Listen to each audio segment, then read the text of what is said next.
कोथिंबीर टाकून 2 चमचे तूप टाकून घेते.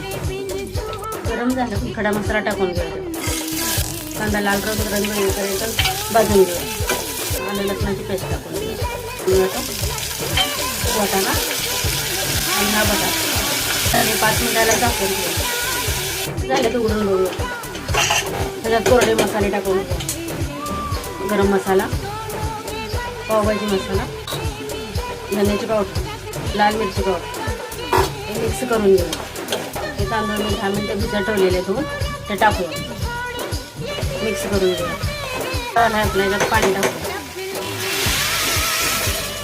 तांदळाच्या वरपर्यंत येईल एवढंच पाणी टाकलं.